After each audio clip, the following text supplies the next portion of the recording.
Hello friend, नमस्ते।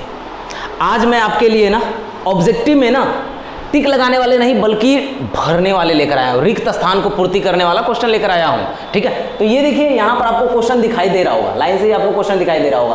तो रिक्त स्थानों को पूर्ति करना है। तो पहला प्रश्न स्टार्ट करता हूँ बिना टाइम बर्बाद किए हुए। पहला बोला जा रहा, पाई एक डैश संख्या है। पाई एक कौन सी संख्या है? पाई एक अपरिमेय संख्या होती है ना, तो यहाँ पर लिख देंगे अपरिमेय। अपरिमेय, ठीक है ना। पाई एक कैसी संख्या है? अपरिमेय संख्या। आगे बढ़ते हैं, सेकंड नंबर क्वेश्चन।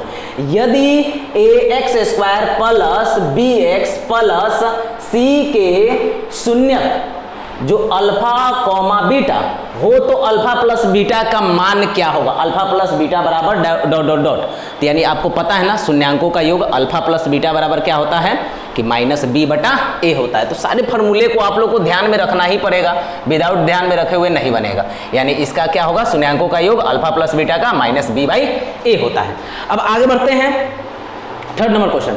किसी परिमेय संख्या का दशमलव प्रसार डैश डैश डैश कहते हैं यदि हर का गुणनखंड 2m × 5m के रूप में होता है। यानी कहने का मतलब वो अगर वो पूरा कट जाता है, यानी इस फॉर्मेट में आ जाता है 2n ×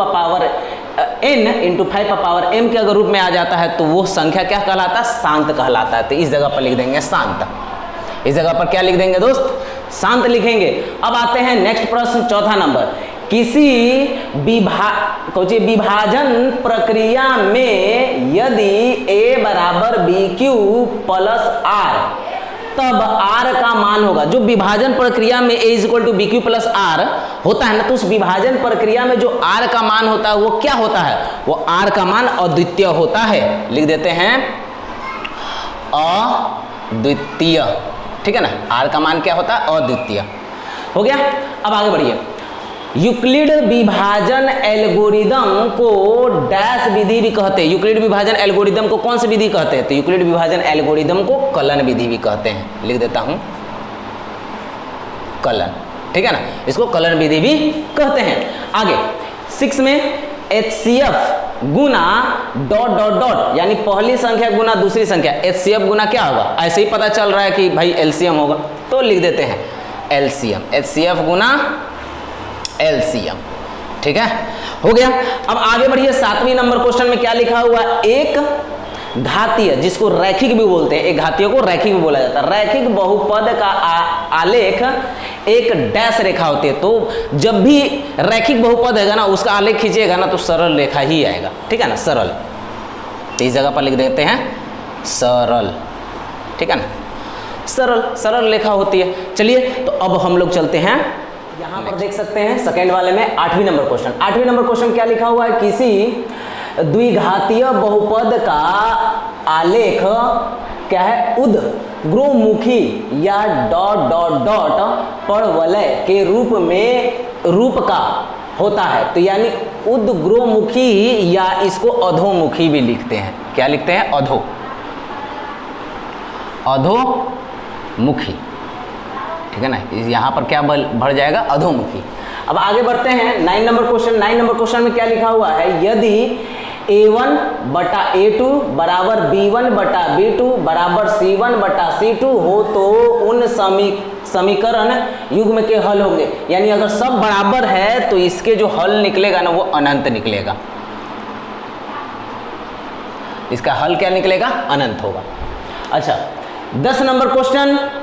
यदि A1/A2 बराबर नॉट, यानी इक्वल नॉट B1/B2 हो तो समीकरण युग्म के डॉट डॉट डॉट हल होगा। डॉट डॉट डॉट हल यानी कैसा हल होगा? अगर ये दोनों एक दूसरे के बराबर नहीं है, A1 वाले और B1 वाले एक दूसरे के बराबर नहीं होंगे तो अद्वितीय हल होगा, ठीक है ना, केवल एक ही अद्वितीय, ठीक है, अद्वितीय हल होगा। अब आते हैं क्या भाई? तो 11 नंबर क्वेश्चन। रैखिक समीकरण के आलेख हमेशा एक सरल, ठीक है ना, सरल रेखा होता है, ठीक है। 12 नंबर क्वेश्चन। जब तीन बिंदुएं एक सरल रेखा पर स्थित हो तो वो क्या कहलाता है? संरेखीय कहलाता है। संरेखीय, संरेखीय कहलाता है। यहां पर बोले जा रहे हैं स्पर्श रेखा स्पर्श बिंदु से जाने वाली त्रिज्या पर डॉट डॉट डॉट होता है। तो स्पर्श रेखा स्पर्श बिंदु से जाने वाली त्रिज्या पर क्या होता है? वो लंब होता है। लंब, इस जगह पर क्या बढ़ाएगा? लंब। ठीक है, आगे बढ़ते हैं 14 नंबर क्वेश्चन।